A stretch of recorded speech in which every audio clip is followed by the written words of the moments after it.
പിതാവിൻ്റെയും പുത്രൻ്റെയും പരിശുദ്ധാത്മാവിൻ്റെയും നാമത്തിൽ ആമേൻ. ഈശോയിൽ ഏറ്റവും സ്നേഹമുള്ള സഹോദരങ്ങളെ, നമ്മൾ യോഹന്നാൻ്റെ സുവിശേഷ വചന പഠനത്തിൽ ആയിരിക്കുന്നു. നമ്മൾ ഇതുവരെയും മനസ്സിലാക്കിയത് യോഹന്നാൻ്റെ സുവിശേഷം 1-ാം അധ്യായത്തിൻ്റെ 42 വരെയുള്ള വാക്യങ്ങളാണ്. യോഹന്നാൻ്റെ സുവിശേഷത്തിൻ്റെ 1-ാം അധ്യായത്തിൻ്റെ 42 വരെയാണ് നമ്മൾ ഇതുവരെയും മനസ്സിലാക്കിയത്. നമുക്കിന്ന് യോഹന്നാൻ്റെ സുവിശേഷം 1-ാം അധ്യായത്തിൻ്റെ 43 മുതലുള്ള തിരുവചന ഭാഗം പഠിക്കാനായിട്ട് പരിശ്രമിക്കാം. പരിശുദ്ധ അമ്മയുടെ മധ്യസ്ഥം നമ്മുടെ ഈ ശുശ്രൂഷയിൽ നമുക്ക് യാചിച്ച് പ്രാർത്ഥിക്കാം. നന്മ നിറഞ്ഞ മറിയമേ സ്വസ്തി, കർത്താവ് അങ്ങയോട് കൂടെ, സ്ത്രീകളിൽ അങ്ങ് അനുഗ്രഹിക്കപ്പെട്ടവളാവുന്നു, അങ്ങയുടെ ഉദരഫലമായ ഈശോ അനുഗ്രഹിക്കപ്പെട്ടവനാവുന്നു. ഇപ്പോഴും ഞങ്ങളുടെ മരണസമയത്തും തമ്പുരാനോട് അപേക്ഷിച്ചു വരണമേ. ആമേൻ. പിതാവിൻ്റെയും പുത്രൻ്റെയും പരിശുദ്ധാത്മാവിൻ്റെയും നാമത്തിൽ ആമേൻ. പ്രിയ സഹോദരങ്ങളെ, നമ്മൾ യോഹന്നാൻ്റെ സുവിശേഷം പഠിച്ചുകൊണ്ടിരുന്നപ്പോൾ 1-ാം അധ്യായത്തിൻ്റെ 19 മുതലുള്ള വാക്യങ്ങളെ നമ്മൾ മനസ്സിലാക്കാനായിട്ട് പരിശ്രമിച്ചത് യേശു ആരാണ് എന്ന ചോദ്യത്തിനുള്ള ഉത്തരം, വെളിപ്പെടുത്തലുകളാണ് യോഹന്നാൻ്റെ സുവിശേഷം 1-ാം അധ്യായത്തിൻ്റെ 19 മുതൽ 51 വരെയുള്ള വാക്യങ്ങളിൽ കാണുന്നത്. അപ്പം അത് മനസ്സിലാക്കിയാലേ നമുക്ക് ഈ ഭാഗം മനസ്സിലാവത്തുള്ളൂ. എന്ന് പറഞ്ഞാൽ നമ്മൾ ഈ സുവിശേഷ ഭാഗം, നമ്മൾ ഈ വിശദീകരിക്കുന്ന ഭാഗം 19 മുതൽ 52 വരെ 51 വരെയുള്ള വാക്യങ്ങൾ എന്ത് പ്രതിപാദിക്കുന്നു എന്ന് മനസ്സിലാവാതെ നമുക്ക് ഈ ഭാഗം മനസ്സിലാവില്ല. അപ്പം നമ്മൾ മനസ്സിലാക്കേണ്ട എന്താണ്? ചോദ്യം എന്താണ്? ഈ ഭാഗം ചർച്ച ചെയ്യുന്ന ചോദ്യം യേശു ആരാണ്? യേശു ആരാണ്? അപ്പം യേശു ആരാണ് എന്ന ചോദ്യത്തിനുള്ള വ്യത്യസ്തങ്ങളായ ഏതാണ്ട് 7 ഉത്തരങ്ങളാണ് ഈ ഭാഗം തരുന്നത്. യേശു ആരാണ് എന്ന ചോദ്യത്തിനുള്ള 7 വ്യക്തമായ ഉത്തരങ്ങൾ. അപ്പം നമ്മൾ ഈ ഭാഗം പഠിച്ചു വരുമ്പോൾ യേശു ആരാണ് എന്ന ചോദ്യത്തിനുള്ള ഉത്തരമാണ് നമുക്ക് ലഭിക്കുന്നത്. അപ്പം നമ്മൾ ആദ്യ ഭാഗത്ത് 19 മുതലുള്ള അതിൻ്റെ 28 വരെയുള്ള ഭാഗത്ത് അതിൻ്റെ കുറേ ഉത്തരങ്ങൾ കണ്ടു. പിന്നീട് 29 മുതലുള്ള ഭാഗത്ത് കുറേ വെളിപ്പെടുത്തലുകൾ മനസ്സിലാക്കി. പിന്നീട് 35 മുതൽ 42 വരെയുള്ള ഭാഗത്തും നമ്മൾ കുറേ വെളിപ്പെടുത്തലുകൾ മനസ്സിലാക്കി. ഞാൻ പറഞ്ഞിരുന്നു, ഇത് ഓരോ ദിവസവുമാണ് യേശു ആരാണെന്നുള്ള ചോദ്യത്തിനുള്ള വെളിപ്പെടുത്തലുകൾ കിട്ടുന്നത്. ഓരോ ദിവസം, 1-ാം ദിനം, 2-ാം ദിനം, 3-ാം ദിനം, 4-ാം ദിനം, ഇങ്ങനെ 4 ദിവസങ്ങളാണ് ഈ 1-ാം അധ്യായത്തിൽ നമ്മൾ അവസാനത്തെ വാക്യം വരെ 4 ദിവസങ്ങളിലായി യേശു ആരാണെന്നുള്ള ചോദ്യത്തിനോട് ഉത്തരം കിട്ടുകയാണ്. അപ്പോൾ അതിലെ 1-ാമത്തെ ദിവസമാണ് 19 മുതൽ 28 വരെയുള്ള ഭാഗം. 19 മുതൽ 28 വരെ എത്രാം ദിവസമാണത്? 1-ാം ദിവസമാണ്. അത് 1-ാം ദിവസമാണെന്ന് നമ്മൾ എങ്ങനെയാണ് മനസ്സിലാക്കിയത്? അവിടെ എഴുതിയിട്ടുണ്ട്. 29-ാമത്തെ വാക്യം വായിച്ചേ. 29, യോഹന്നാൻ 1:29. അടുത്ത ദിവസം കണ്ടോ? അപ്പോൾ അടുത്ത ദിവസം, ദ നെക്സ്റ്റ് ഡേ എന്ന് പറഞ്ഞാൽ അതിനു മുമ്പ് എത്ര ദിവസം ഉണ്ടാവും? ഒരു ദിവസം ഉണ്ടാവും. അപ്പോൾ ഈ 29 പറയുന്ന അടുത്ത ദിവസം അപ്പോൾ എത്രാം ദിവസമായിരിക്കും? 2-ാം ദിവസമായിരിക്കും. അപ്പോൾ 2-ാം ദിവസം 29 നമ്മൾ 2-ാമത്തെ ദിവസത്തിലായി. ഇനി 35-ാമത്തെ വാക്യം വായിച്ചേ. 35, അടുത്ത ദിവസം കണ്ടോ? അടുത്ത ദിവസം എന്ന് പറയുമ്പോൾ ദിവസം എത്രയായി? ഇപ്പം ഡേ 3 ആയി, 3-ാം ദിവസമായി. ഇനി 43-ാമത്തെ വാക്യം വായിച്ചേ. പിറ്റേ ദിവസം. അപ്പോൾ എത്രയായി ദിവസം? 4 ആയി. അപ്പോൾ നമ്മൾ ഈ വായിക്കാൻ പോകുന്ന ഭാഗം എത്രാം ദിവസമാണ്? 4-ാം ദിവസമാണ്. യോഹന്നാൻ സുവിശേഷം എഴുതി തുടങ്ങുമ്പോൾ അതിലെ 4-ാമത്തെ ദിവസത്തിലാണ് നമ്മൾ നിൽക്കുന്നത്. ആ 4-ാമത്തെ ദിവസം യേശു ആരാണ് എന്ന ചോദ്യത്തിനുള്ള വെളിപ്പെടുത്തലുകൾ കിട്ടുകയാണ്. അപ്പോൾ ഇവിടെ നമുക്ക് ഏതാണ്ടൊരു 3 വെളിപ്പെടുത്തലുകളാണ് പ്രധാനമായും യേശുവിനെ കുറിച്ച് ലഭിക്കുന്നത്. അതുകൂടാതെ മറ്റ് ചില ഇൻസൈറ്റുകളും നമുക്ക് ലഭിക്കും. അപ്പോൾ നമുക്കതുകൊണ്ട് ശ്രദ്ധയോടുകൂടി ആ ഭാഗം വായിക്കാം. ആ ഭാഗം, വചനഭാഗം നമുക്ക് ഒരുമിച്ച് വായിക്കാം. പിറ്റേ ദിവസം അവൻ ഗലീലയിലേക്ക് പോകാൻ ഒരുങ്ങി. ഫിലിപ്പോസിനെ കണ്ടപ്പോൾ യേശു അവനോട് പറഞ്ഞു, എന്നെ അനുഗമിക്കുക. ഫിലിപ്പോസ് അന്ത്രയോസിൻ്റെയും പത്രോസിൻ്റെയും പട്ടണമായ ബെത്സയിദായിൽ നിന്നുള്ളവനായിരുന്നു. ഫിലിപ്പോസ് നഥാനിയേലിനെ കണ്ട് അവനോട് പറഞ്ഞു, വായിച്ചോ, മോശയുടെ നിയമത്തിലും പ്രവാചക ഗ്രന്ഥങ്ങളിലും ആരെപ്പറ്റി എഴുതിയിരിക്കുന്നുവോ അവനെ, ജോസഫിൻ്റെ മകൻ നസറത്തിൽ നിന്നുള്ള യേശുവിനെ ഞങ്ങൾ കണ്ടു. നഥാനിയേൽ ചോദിച്ചു, നസറത്തിൽ നിന്ന് എന്തെങ്കിലും നന്മ ഉണ്ടാകുമോ? ഫിലിപ്പോസ് പറഞ്ഞു, വന്ന് കാണുക. നഥാനിയേൽ തൻ്റെ അടുത്തേക്ക് വരുന്നത് കണ്ട് യേശു അവനെക്കുറിച്ച് പറഞ്ഞു, ഇതാ നിഷ്കപടനായ ഒരു യഥാർത്ഥ ഇസ്രായേൽക്കാരൻ. അപ്പോൾ നഥാനിയേൽ ചോദിച്ചു, നീ എന്നെ എങ്ങനെ അറിയുന്നു? യേശു മറുപടി പറഞ്ഞു, ഫിലിപ്പോസ് നിന്നെ വിളിക്കുന്നതിന് മുമ്പ് നീ അത്തിമരത്തിൻ്റെ ചുവട്ടിലിരിക്കുമ്പോൾ ഞാൻ നിന്നെ കണ്ടു. നഥാനിയേൽ പറഞ്ഞു, റബ്ബി, അങ്ങ് ദൈവപുത്രനാണ്, ഇസ്രായേലിൻ്റെ രാജാവാണ്. യേശു പറഞ്ഞു, അത്തിമരത്തിൻ്റെ ചുവട്ടിൽ നിന്നെ കണ്ടു എന്ന് ഞാൻ പറഞ്ഞതുകൊണ്ട് നീ എന്നിൽ വിശ്വസിക്കുന്നു അല്ലേ? എന്നാൽ ഇതിനേക്കാൾ വലിയ കാര്യങ്ങൾ നീ കാണും. അവൻ തുടർന്നു, സത്യം സത്യമായി ഞാൻ നിന്നോട് പറയുന്നു, സ്വർഗം തുറക്കപ്പെടുന്നതും ദൈവദൂതന്മാർ കയറിപ്പോകുന്നതും മനുഷ്യപുത്രൻ്റെ മേൽ ഇറങ്ങി വരുന്നതും നിങ്ങൾ കാണും. അപ്പോൾ ഇവിടെ 4-ാമത്തെ ദിവസം വായിക്കാം. പിറ്റേ ദിവസം അവൻ ഗലീലയിലേക്ക് പോകാൻ ഒരുങ്ങി. ഫിലിപ്പോസിനെ കണ്ടപ്പോൾ യേശു അവനോട് പറഞ്ഞു, എന്നെ അനുഗമിക്കുക. ഫിലിപ്പോസിനെ കണ്ടപ്പോൾ ഈശോ പറയുകയാണ്, എന്നെ അനുഗമിക്കുക. ഇവിടെ നമ്മൾ കാണുന്നത് ഈ കണ്ടപ്പോൾ എന്ന് പറയുന്ന ഒരു വാചകം ഈ യോഹന്നാൻ്റെ സുവിശേഷത്തിൽ, ഈ പ്രത്യേകിച്ച് ഈ ആരംഭ ഭാഗത്ത് ഒരുപാട് തവണ ആവർത്തിക്കുന്നുണ്ട്. കണ്ടപ്പോൾ. ഉദാഹരണത്തിന് ഞാൻ ചില വാക്യങ്ങൾ വായിക്കാം. ഈ 1:29 ഇങ്ങനെയാണ്, അടുത്ത ദിവസം യേശു തൻ്റെ അടുത്തേക്ക് വരുന്നത് കണ്ട് അവൻ പറഞ്ഞു, ഇതാ ലോകത്തിൻ്റെ പാപം നീക്കുന്ന ദൈവത്തിൻ്റെ കുഞ്ഞാട്. ഇനി 35 അടുത്ത ദിവസം യോഹന്നാൻ തൻ്റെ ശിഷ്യന്മാർ 2 പേരോടുകൂടെ നിൽക്കുമ്പോൾ യേശു നടന്നു വരുന്നത് കണ്ട് പറഞ്ഞു. കണ്ടോ? അപ്പം ഇങ്ങനെ ഒരു വാചകം ആവർത്തിക്കുന്നുണ്ട് ഈ സുവിശേഷത്തിൽ. എന്ന് പറഞ്ഞാൽ ഈ കണ്ടപ്പോൾ പറഞ്ഞു. അപ്പോൾ ഫിലിപ്പോസിനെ യേശു കാണുകയാണ്. കാണുമ്പോൾ പറയുകയാണ്, എന്നെ അനുഗമിക്കുക. ഞാൻ നേരത്തെ കഴിഞ്ഞ എപ്പിസോഡിൽ പറഞ്ഞിരുന്നു, ഈ യേശു കാണുക എന്ന് പറഞ്ഞാൽ നമ്മൾ കാണുന്ന പോലല്ല. യേശുവിൻ്റെ കാഴ്ചയുടെ പ്രത്യേകത നമ്മൾ കാണുന്ന കാഴ്ച പോലെയല്ല. ഇപ്പം നമ്മളൊരാളെ കാണുന്നത് അയാൾ ഇപ്പോൾ എന്തായിരിക്കുന്നു എന്നാണ്. യേശു ഒരാളെ കാണുന്നത് ഒരാളെ എന്താക്കാം എന്നാണ്. എന്ന് പറഞ്ഞാൽ നമ്മൾ കാണുന്നത് അയാളുടെ റിയാലിറ്റിയാണ്. ഇപ്പോൾ അയാൾ എന്താണ്? യേശു കാണുന്നത് അയാളുടെ പോസിബിലിറ്റിയാണ്, അയാളെ എന്താക്കാം. അപ്പോൾ ഫിലിപ്പോസിനെ കണ്ടപ്പോൾ ഈശോ അവൻ്റെ അകവും പുറവും കാണുന്ന ഒരാളായതുകൊണ്ട് ഫിലിപ്പോസിൻ്റെ സാധ്യതകൾ യേശു കണ്ടിട്ട് അവനോട് പറയുകയാണ്, എന്നെ അനുഗമിക്കുക. ഫിലിപ്പോസ്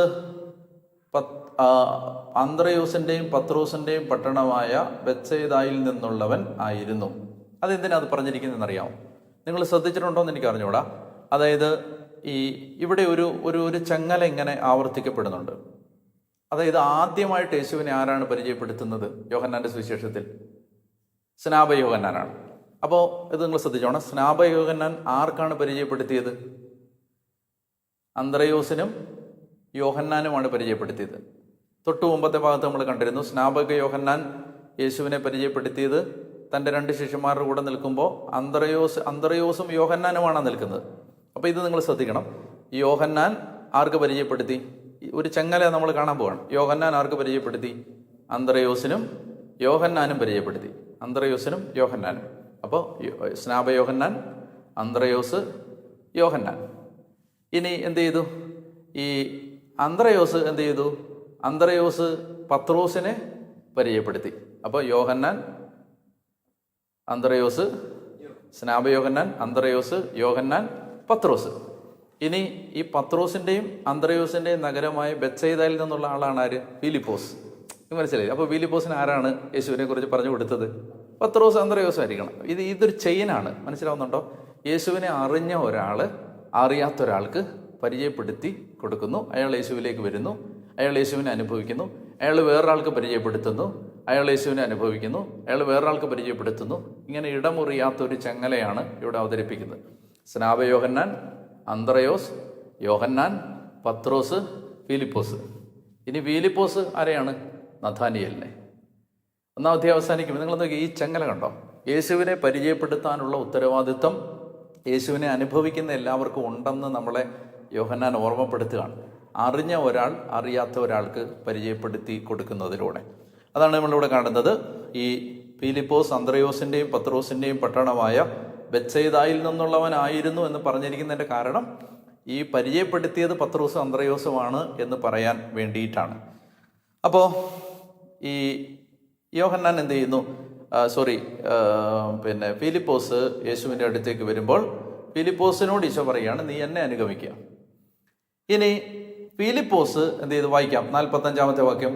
ഫിലിപ്പോസ് നഥാനിയേലിനെ കണ്ട് അവനോട് പറഞ്ഞു, മോശയുടെ നിയമത്തിലും പ്രവാചക ഗ്രന്ഥങ്ങളിലും ആരെപ്പറ്റി എഴുതിയിരിക്കുന്നുവോ അവനെ, ജോസഫിന്റെ മകൻ നസറത്തിൽ നിന്നുള്ള യേശുവിനെ ഞങ്ങൾ കണ്ടു. അതായത് ഇപ്പൊ യേശുവിനെ സംബന്ധിക്കുന്ന ഒരു പ്രധാനപ്പെട്ട അടുത്ത വെളിപ്പെടുത്തലാണിത്. എന്താണ്? പഴയ നിയമത്തിൽ പ്രവാചക ഗ്രന്ഥങ്ങളിൽ മുൻകൂട്ടി പറഞ്ഞിരുന്ന മിശിഹായെ ഞങ്ങൾ കണ്ടു. ഇതാണ് ഈ പറയുന്നത്. അപ്പോൾ യേശുവിനെ സംബന്ധിച്ച് ഒരു വെളിപ്പെടുത്തൽ കിട്ടുകയാണ് നമുക്കത്. എന്താണ്? പഴയ നിയമവും പ്രവാചകന്മാരും മുൻകൂട്ടി അറിയിച്ച യേശു, ആ യേശുവിനെ ഞങ്ങൾ കണ്ടു. അപ്പോൾ Jesus is the fulfilment of the old testament prophecies എന്ന് പറയുകയാണ്.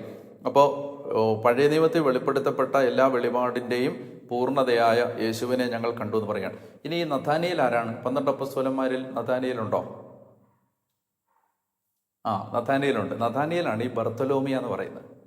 ബർത്തലോമിയ എന്ന് പറയുന്ന അപ്പോസ്തലനാണ് നഥാനിയേൽ. അപ്പോൾ നഥാനിയേലിനെ കണ്ടു. നഥാനിയേലോട് പറയാണ്, ഫിലിപ്പോസ് നഥാനിയേലിനെ കണ്ട് അവനോട് പറഞ്ഞു, മോശയുടെ നിയമത്തിലും പ്രവാചക ഗ്രന്ഥങ്ങളിലും ആരെപ്പറ്റി എഴുതിയിരിക്കുന്നുവോ അവനെ, ജോസഫിന്റെ മകൻ നസറത്തിൽ നിന്നുള്ള യേശുവിനെ ഞങ്ങൾ കണ്ടു. അപ്പോൾ നഥാനിയേലിന്റെ ഒരു പ്രത്യേകത എന്നറിയാം. നഥാനിയേൽ വളരെ സ്ട്രെയിറ്റ് ആയ ഒരു മനുഷ്യനായിരുന്നു. എന്ന് പറഞ്ഞാൽ അയാൾക്ക് കാവട്ടി ഇല്ലാത്ത ഒരാളായിരുന്നു. ഉള്ളിലൊന്ന് വെച്ചിട്ട് പുറത്തൊന്ന് പറയുന്ന ആളല്ലായിരുന്നു. അപ്പോൾ അദ്ദേഹം എന്ത് ചെയ്തു? ഇത് കേട്ട ഉടനെ തന്നെ നഥാനിയേൽ പെട്ടെന്ന് പറഞ്ഞു, നസറത്തിൽ നിന്ന് എന്തെങ്കിലും നന്മ ഉണ്ടാകുമോ? അത് അവിടെ നമ്മളത് നിൽക്കേണ്ടതുണ്ട്. അതെന്തുകൊണ്ടാണ് അങ്ങനെ പറഞ്ഞത്? നസറത്തിൽ നിന്ന് എന്തെങ്കിലും നന്മ ഉണ്ടാകുമോ? ഇപ്പം നമ്മൾ ഈ മാൾട്ടയിൽ ചെന്നപ്പോഴാണ് ഒരാൾ എൻ്റെ അടുത്ത് പറഞ്ഞു, ഈ മാപ്പിൽ നോക്കിയാൽ ഈ മാൾട്ട കാണത്തില്ലെന്ന് പറഞ്ഞു. ശരിയാണോ എന്ന് എനിക്ക് അറിഞ്ഞുകൂടാ, നിങ്ങൾ വെരിഫൈ ചെയ്യണം. മാപ്പിൽ നോക്കിയാൽ മാൾട്ട കാണത്തില്ലെന്ന് പറഞ്ഞു. എന്ന് പറഞ്ഞാൽ അത് അത്രയും ചെറിയതാണ് എന്നാണ്, ഒരു പൊട്ടുപോലെയുള്ളതെന്നായി പറഞ്ഞത്. എന്ന് പറഞ്ഞ പോലെ ഈ ജൂഡയായുടെ ഇസ്രായേലിൻ്റെ ഭൂപടത്തിൽ നസറത്ത് എന്ന് പറയുന്ന ഒരു സ്ഥലം ഇല്ല, ഭൂപടത്തിൽ ഇല്ലാത്ത സ്ഥലമാണ്. എന്ന് പറഞ്ഞാൽ that was so insignificant that nobody thought that any good will come from the town of Nazareth, from the village of Nazareth. അപ്പോൾ ഒരു നന്മയും ഈ ഗ്രാമത്തിൽ നിന്നുണ്ടാവില്ല എന്ന് ആളുകൾ വിചാരിച്ചിരുന്ന സ്ഥലമാണിത്, ഈ നസറത്ത് എന്ന് പറയുന്നത്. അപ്പോൾ അതുകൊണ്ടാണ് നഥാനിയേൽ ഒന്നാമതായിട്ട് ചോദിക്കുന്നത്, നസറത്തിൽ നിന്ന് എന്തെങ്കിലും നന്മയുണ്ടാകുമോ? പിന്നെ വേറൊരു കാര്യം കൂടിയുണ്ട്. ഈ ജെറുസലേം എന്ന് പറയുന്നത് പരിഷ്കാരികളുടെയും വിദ്യാഭ്യാസമുള്ളവരുടെയും സംസ്കാരമുള്ളവരുടെയും പട്ടണമായിരുന്നു. ഈ ഗലീലി എന്ന് പറയുന്നത് പാവപ്പെട്ടവരുടെ, മത്സ്യബന്ധന തൊഴിലാളികളുടെ, നിരക്ഷര ആളുകളുടെ, സാധാരണ കൂലിവേലക്കാരുടെ സ്ഥലമായിരുന്നു ഗലീലി. അപ്പോൾ ആ ഗലീലയിലെ തന്നെ ഏറ്റവും മോശപ്പെട്ട സ്ഥലങ്ങളിൽ ഒന്നാണ് നസറത്ത്. ഏറ്റവും ഇൻസിഗ്നിഫിക്കൻ്റായ കുഞ്ഞു ചെറിയ കുടിലുകളും ചെറിയ വീടുകളും വെറും പാവപ്പെട്ട മനുഷ്യരും ഒട്ടും വിദ്യാഭ്യാസം ഇല്ലാത്തവരും ഒക്കെ താമസിച്ചിരുന്ന സ്ഥലമാണ് നസറത്ത്. അപ്പോൾ അതുകൊണ്ട് നഥാനിയേൽ പറയുന്നതെന്ന് പറഞ്ഞാൽ ആ മനുഷ്യൻ്റെ ഒരു കോമൺ സെൻസ് വെച്ചിട്ട് പറയുകയാണ്, എന്താണ്? നസറത്തിൽ നിന്ന് എന്തെങ്കിലും നന്മയുണ്ടാകും. അത് വന്നത് അതുപോലെ തന്നെ ചോദിക്കുകയാണ്, അഭിനയിക്കുകയല്ല, അത് അതുപോലെ തന്നെ ഉള്ളിൽ വന്ന് അതുപോലെ തന്നെ ചോദിക്കുകയാണ്. ഇത് കൂടാതെ ഈ ചോദ്യം ചോദിക്കുന്നതിന് നഥാനിയേലിന് വേറൊരു കാരണം കൂടിയുണ്ട്. ആ കാരണം എന്ന് പറയുന്നത്, ഈ നഥാനിയേൽ നന്നായി വചനം വായിച്ച് മനസ്സിലാക്കിയിട്ടുള്ള ആളാണ്. ഈ നഥാനിയേൽ വചനത്തിൽ ആഴപ്പെട്ട ഒരാളായതുകൊണ്ടാണ് ഫിലിപ്പോസ് നഥാനിയേലിനോട് പറയുന്നത്, എന്താ? മോശയുടെ നിയമത്തിലും പ്രവാചക ഗ്രന്ഥങ്ങളിലും എഴുതിയിരിക്കുന്ന മിശിഹായെ ഞങ്ങൾ കണ്ടു എന്ന് പറഞ്ഞ് ഇവൻ്റെ ഇൻട്രസ്റ്റ് ഉള്ള വിഷയമാണ് വചനം. അപ്പോൾ അത് പഴയ നിയമ ഗ്രന്ഥങ്ങൾ, ഉൽപ്പത്തി, പുറപ്പാട്, ലേവ്യസംഖ്യ, ആവർത്തനം, പഞ്ചഗ്രന്ഥികളും പ്രവാചക ഗ്രന്ഥങ്ങളും സങ്കീർത്തനങ്ങളും ഒക്കെ ആഴത്തിൽ വായിച്ച് മനഃപ്പാഠമാക്കുകയും ധ്യാനിക്കുകയും ചെയ്ത നഥാനിയേലിന് ഇൻട്രസ്റ്റ് ഉള്ള വിഷയമാണ്. അതിനകത്ത് പറഞ്ഞിരിക്കുന്ന മിശിഹായെ ഞങ്ങൾ കണ്ടു എന്ന് പറയുമ്പോൾ is interested in that topic. അതുകൊണ്ടാണ് ഫിലിപ്പോസ് അങ്ങനെ പറഞ്ഞ് പരിചയപ്പെടുത്തുന്നത്. അപ്പോൾ ഉടനെ നഥാനിയേൽ ചോദിക്കുകയാണ്, നസറത്തിൽ നിന്ന് എന്തെങ്കിലും നന്മയുണ്ടാവുമെന്ന് ചോദിച്ചാൽ, ഈ നസറത്ത് ഒരിക്കലും രക്ഷകൻ വരുമെന്ന ആളുകൾ ഒട്ടും പ്രതീക്ഷിക്കാത്ത സ്ഥലമായിരുന്നു. നസറത്ത് was the least expected place. ഒരു മെസ്സിഹ വരുമെന്ന് ഒരു മനുഷ്യനും പ്രതീക്ഷിക്കാത്ത സ്ഥലമാണ് നസറത്ത്. ഇത് നഥാനിയേലിന് തിരുവചനം വായിച്ച് പഠിച്ചതിലൂടെ മനസ്സിലായിട്ടുണ്ട്. ഇപ്പോൾ വചനം വായിച്ച് പഠിച്ച നഥാനിയേലിന് പിടികിട്ടിട്ടുണ്ട് നസറത്തിൽ നിന്ന് എന്തായാലും മെസ്സിഹ വരാൻ പോണില്ല. അപ്പോൾ അത് അയാൾക്ക് എങ്ങനെ മനസ്സിലായത്? ഈ തിരുവെഴുത്തുകളോടുള്ള പരിചയത്തിൽ നിന്നാണ് മനസ്സിലായത്. അപ്പോൾ യേശു നഥാനിയേലിനെ അപ്രീഷിയേറ്റ് ചെയ്യുന്നതിൻ്റെ പിന്നിലൊരു കാരണം എന്ന് പറഞ്ഞാൽ based on his human experience as well as his knowledge of the scripture. അപ്പോൾ അയാളുടെ അനുഭവജ്ഞാനം കൊണ്ടും വചനപരിചയം കൊണ്ടും അയാൾക്കറിയാമായിരുന്നു നസറത്ത് രക്ഷകനെ പ്രതീക്ഷിക്കാനുള്ളൊരു സ്ഥലമല്ല. അതുകൊണ്ട് അയാൾ റെസ്പോണ്ട് ചെയ്തത് തികച്ചും സത്യസന്ധമായ ഒരു റെസ്പോൺസ് ആയിരുന്നു. അല്ലാതെ കളിയാക്കാൻ വേണ്ടി ചോദിച്ചൊരു ചോദ്യമല്ലത്. നസറത്തിൽ നിന്ന് എന്തെങ്കിലും നന്മയുണ്ടാകുമെന്ന് ഈ വന്നു നിൽക്കുന്ന ആളെ പരിഹസിക്കാൻ ചോദിച്ച ചോദ്യമല്ല. That was the most natural question coming out of Nathaniel. അപ്പം അതുകൊണ്ട് അയാളുടെ സിൻസിയറിറ്റിയെ ഈശോ മനസ്സിലാക്കുകയാണ്.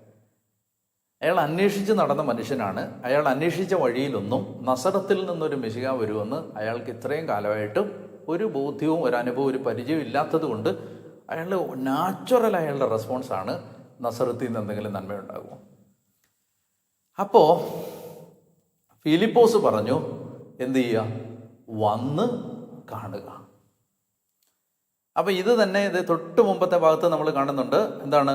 ഈ 38-ാമത്തെ വാക്യത്തിൽ യേശു തിരിഞ്ഞ് അവർ തൻ്റെ പിന്നാലെ വരുന്നത് കൊണ്ട് ചോദിച്ചു, നിങ്ങൾ എന്തന്വേഷിക്കുന്നു? അവർ ചോദിച്ചു, റബ്ബി അങ്ങ് എവിടെയാണ് വസിക്കുന്നത്? അവൻ പറഞ്ഞു, വന്ന് കാണുക. ഫിലിപ്പോസും പറയുകയാണ്, വന്ന് കാണുക. അതായത് നിന്റെ അനുഭവങ്ങളെ അല്ല, നിന്റെ അറിവിനെ അല്ല നീ വിശ്വസിക്കേണ്ടത്, നീ നേരിട്ട് വന്ന് അനുഭവിക്കുക, നേരിട്ട് വന്ന് യേശുവിനെ എക്സ്പീരിയൻസ് ചെയ്യുക. ഇതാണ് വിളിക്കുന്നത്. അതായത് നമ്മൾ ഇന്നിപ്പോൾ ജീവിക്കുന്ന കാലത്ത് നമ്മൾ യേശുവിനെ പരിചയപ്പെടുത്തുമ്പോഴും സമാനമായ ഈ റെസ്പോൺസസ് നമുക്ക് കിട്ടും. ഇൻ്റലക്ച്വലായ ആളുകൾ പറയും, ഇത് അങ്ങനെ വിശ്വസിക്കാൻ പറ്റുന്ന കാര്യമാണോ? ബുദ്ധിയുള്ള ആളുകൾ പറയും. അതുപോലെ തന്നെ ഒരുപാട് പരിചയവും അറിവുള്ള ആളുകൾ പറയും, ഇത് യേശു എന്ന് പറയുന്നതൊക്കെ, യേശുവിനെ വിശ്വസിക്കുക എന്ന് പറയുന്നതൊക്കെ യുക്തിപരമാണോ യുക്തിഭദ്രമാണോ എന്ന് ചോദിക്കും. ഒരു സുവിശേഷം അറിഞ്ഞ വ്യക്തിയുടെ മറുപടി എന്താണ്? വന്ന് കാണുക. എപ്പോഴും ഗോസ്പൽ ഈസ് ആൻ എക്സ്പീരിയൻസ്. സുവിശേഷം എപ്പോഴും ഒരനുഭവമാണ്, ആഴത്തിലുള്ളൊരു അനുഭവം. ഇപ്പം നിങ്ങൾ എന്തുകൊണ്ടാണ് സുവിശേഷത്തിൽ നിൽക്കുന്നത്? നിങ്ങൾക്ക് എവിടെയോ നിങ്ങളുടെ ജീവിതത്തിൻ്റെ അഗാധമായ ഏതോ തലങ്ങളിൽ ഇത് നിങ്ങൾക്കൊരു അനുഭവമായി നിങ്ങളെ സ്പർശിച്ചിട്ടുള്ളതുകൊണ്ടാണ്. ലോകത്ത് എവിടെയെല്ലാം മനുഷ്യർ സുവിശേഷം സ്വീകരിച്ചിട്ടുണ്ടോ അതെല്ലാം അവരുടെ ജീവിതത്തിൽ ഒരു അനുഭവമാണ്. ഞാൻ ഒരു വലിയ ശാസ്ത്രജ്ഞൻ, അദ്ദേഹത്തിൻ്റെ പ്രത്യേകത എന്ന് വെച്ചാൽ ഈ ചന്ദ്ര ഉപരിതലത്തിൽ കാലുകുത്തിയ മനുഷ്യരിൽ ചാന്ദ്രയാനം നടത്തിയ ആളുകളിൽ ഒരാളാണ്. അപ്പോൾ ഈ മനുഷ്യൻ അത് കഴിഞ്ഞ് ഈ പിന്നെ ചന്ദ്രനിലേക്കുള്ള യാത്രയെല്ലാം കഴിഞ്ഞ് തിരിച്ചെത്തിയിട്ട് അയാൾ മടങ്ങിയെത്തി ഭയങ്കര സെലിബ്രിറ്റി ആയിട്ട് മാറി. അപ്പോൾ ഇവിടെ ചെന്നാലും ഇയാളെ കാണാൻ തിക്കും തിരക്കും, ഇയാളെ കാണാനായിട്ട് വലിയ ആൾക്കൂട്ടം, ഇയാളുടെ കയ്യൊപ്പ് വാങ്ങാൻ വലിയ ജനത്തിരക്ക്. അപ്പോൾ അതിൻ്റെ എല്ലാം നടുവിൽ ഇങ്ങനെ ജീവിക്കുമ്പോഴും ഇയാൾ പലതവണ മൾട്ടിപ്പിൾ ടൈംസിൽ ഇയാൾ ആത്മഹത്യക്ക് ശ്രമിച്ചു. പലതവണ ജീവിതം മടുത്തു, ഭാര്യയുമായിട്ടുള്ള ബന്ധം തെറ്റിപ്പിരിയാറായി, വിവാഹമോചനത്തിൻ്റെ വഴുക്കുന്ന വരമ്പിലെത്തി. അങ്ങനെ എല്ലാം കൊണ്ടും ജീവിതത്തിലെ സന്തോഷവും പ്രത്യാശയെല്ലാം നഷ്ടപ്പെട്ടിരിക്കുന്നൊരു സമയത്താണ് ആരോ അയാളെ ഒരു സുവിശേഷം കേൾക്കാൻ ഒരു സുവിശേഷ സായാഹ്നത്തിലേക്ക് ക്ഷണിച്ചു. അങ്ങനെ അയാൾ സുവിശേഷം കേൾക്കാൻ വേണ്ടി ഭാര്യയും കൂട്ടിപ്പോയി.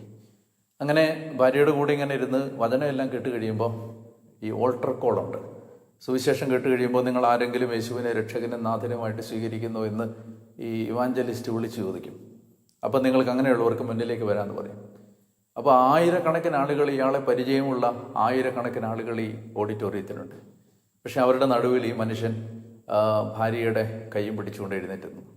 എന്നിട്ട് ഈ മനുഷ്യരുടെ നടുവിലൂടെ അയാൾ മുന്നിലേക്ക് പോയി യേശുക്രിസ്തുവിനെ രക്ഷകനും നാഥനും ദൈവവും കർത്താവുമായിട്ട് ഏറ്റുപറഞ്ഞു. എന്നിട്ട് അയാൾ ആ യേശുവിനെ അനുഭവിച്ചതിന് ശേഷം അതേ എഴുതിയൊരു വാചകമുണ്ട്. ആ വാചകം ഇങ്ങനെയാണ്: ഭൂമിയിലെ ഏറ്റവും വലിയ, മനുഷ്യന് മറികടക്കാൻ പ്രയാസമുള്ള ദൂരം, ഭൂമിയിലെ മനുഷ്യന് ക്രോസ് ചെയ്യാൻ ഏറ്റവും ബദ്ധപ്പാടേറിയ ദൂരം ഭൂമിയിൽ നിന്ന് ചന്ദ്രനിലേക്കുള്ള ദൂരമല്ല, ഒരു മനുഷ്യൻ്റെ ബുദ്ധിയിൽ നിന്ന് ഹൃദയത്തിലേക്കുള്ള ദൂരമാണ്. ഒരു മനുഷ്യന് മറികടക്കാൻ ഏറ്റവും ബദ്ധപ്പാടേറിയ ദൂരം ഭൂമിയിൽ നിന്ന് ചന്ദ്രനിലേക്കുള്ള ദൂരമല്ല, ഈ തലേന്ന് ചങ്കിലോട്ടുള്ള ദൂരമാണ്. Gospel is always an experience. അതൊരു നിങ്ങൾ ബുദ്ധി കൊണ്ട് അറിഞ്ഞതുകൊണ്ടോ അല്ലെങ്കിൽ ബുദ്ധിയിൽ മനസ്സിലായതുകൊണ്ടോ ചില കാര്യങ്ങൾക്ക് യുക്തിഭദ്രമായ ഉത്തരം കിട്ടിയതുകൊണ്ടോ ഒന്നുമല്ല നമ്മൾ യേശുവിലേക്ക് എത്തുന്നത്. യേശു നമുക്ക് അനുഭവമാണ്. അപ്പോൾ അതാണ് പറയുന്നത്, ഫിലിപ്പോസ് പറയുന്ന വാചകത്തിന് ദൂരവ്യാപകമായ ധ്വനിയും അർത്ഥതലങ്ങളുമുണ്ട്. വന്ന് കാണുക, കം ആൻഡ് സീ. അപ്പോൾ അതാണ് ഈശോ നമ്മളെയും വിളിക്കുന്നത്, വന്ന് കാണുക. വന്ന് കാണുമ്പോഴേ അതിൻ്റെ ഒരു ഗ്രാവിറ്റി നമുക്ക് മനസ്സിലാവുകയുള്ളൂ. അതിശക്തമായ ഒരു ദൈവാനുഭവത്തിലേക്ക് ദൈവം നമ്മളെ വിളിക്കുകയാണ്, വന്ന് കാണുക. അപ്പം ഞാൻ ഈ യോഹന്നാൻ്റെ സുവിശേഷം വായിക്കുമ്പോഴും പഠിക്കുമ്പോഴും എനിക്ക് നിങ്ങളോട് പറയാനുള്ളത് ഇതാണ്. നമ്മളിങ്ങനെ ഓരോ പേജിലൂടെയും കടന്നു പോകുമ്പോൾ നമ്മൾ യേശുവിനെ വന്ന് കാണുകയാണ്. ഈ യോഹന്നാൻ്റെ സുവിശേഷം വായിച്ച് മാത്രം വിശ്വാസികളായി തീർന്ന ആളുകൾ ലോകത്ത് ഒരുപാട് പേരുണ്ട്. പ്രത്യേകിച്ച് ബൈബിൾ ട്രാൻസ്ലേറ്റ് ചെയ്ത ഒരാളെ കുറിച്ച് ഞാൻ നേരത്തെ പറഞ്ഞിട്ടുണ്ട്. അയാൾ യോഹന്നാൻ്റെ സുവിശേഷം വായിച്ചു കഴിഞ്ഞപ്പോഴേക്കും ക്രിസ്ത്യാനിയായി. യോഹന്നാൻ്റെ സുവിശേഷം നിങ്ങൾക്കൊരു വിജാതീയന് കൊടുക്കാൻ കൊള്ളാവുന്ന ഏറ്റവും നല്ല സുവിശേഷം യോഹന്നാൻ്റെ സുവിശേഷമാണ്. കാരണം അത് വായിച്ചാത്ത ആളുകൾ ഇങ്ങനെ വായിച്ച് തീരുമ്പോൾ നമ്മൾ ഒരാളിൽ എത്തിച്ചേരുകയാണ്. ഇപ്പം തന്നെ നമ്മൾ ചോദിച്ചുകൊണ്ടിരിക്കുന്ന ചോദ്യം എന്താ? യേശു ആരാണ്? അപ്പോൾ ഫിലിപ്പോസിനോട് നഥാനിയേൽ ഔട്ട് ആൻഡ് റൈറ്റ് ആയിട്ട് ചോദിക്കുകയാണ്, അതായത് നസറത്തിൽ നിന്ന് എന്തെങ്കിലും നന്മയുണ്ടാകുമോ? ഇത് ഈ ലോകത്തെ ശാസ്ത്രജ്ഞന്മാരുടെ ചോദ്യമാണ്, നിരീശ്വരവാദികളുടെ ചോദ്യമാണ്. ഈ ചോദ്യം ലോകത്തെ ബുദ്ധിയുള്ളവരുടെയും യുക്തിയുള്ളവരുടെയും ചോദ്യമാണ്. ഈ ചോദ്യങ്ങളെല്ലാം നിറഞ്ഞു നിൽക്കുന്ന ഒരു അന്തരീക്ഷത്തിൽ ദൈവം നമ്മളോട് പറയുകയാണ്, നമുക്ക് ലോകത്തോട് എന്തേ പറയാനുള്ളൂ? ഞങ്ങളൊരു സത്യം പ്രസൻറ്റ് ചെയ്യുന്നു. ആ സത്യം പ്രസൻറ്റ് ചെയ്യുമ്പോൾ നിങ്ങളോട് ഞങ്ങൾക്ക് ഇത്രേ പറയാനുള്ളൂ, വന്ന് കാണുക. അപ്പോൾ ആ ഒരു അനുഭവം അത് നമ്മുടെ ഹൃദയത്തിലും വലിയൊരു ആഴമുള്ളൊരു അനുഭവമാകാൻ വേണ്ടി നമുക്ക് ആഗ്രഹിക്കുകയും പ്രാർത്ഥിക്കുകയും ചെയ്യാം. നന്മ നിറഞ്ഞ മറിയമേ സ്വസ്തി, കർത്താവ് അങ്ങയുടെ കൂടെ സ്ത്രീകളിൽ അങ്ങ് അനുഗ്രഹിക്കപ്പെട്ടവളാവുന്നു. അങ്ങയുടെ ഉദരഫലമായ ഈശോ അനുഗ്രഹിക്കപ്പെട്ടവനാവുന്നു. പരിശുദ്ധ മറിയമേ തമ്പുരാൻ്റെ അമ്മേ, പാപികളായ ഞങ്ങൾക്ക് വേണ്ടി ഇപ്പോഴും ഞങ്ങളുടെ മരണസമയത്തും തമ്പുരാനോട് അപേക്ഷിച്ചു വരണമേ. ആമേൻ. പിതാവിനും പുത്രനും പരിശുദ്ധാത്മാവിനും സ്തുതി. ആമേൻ.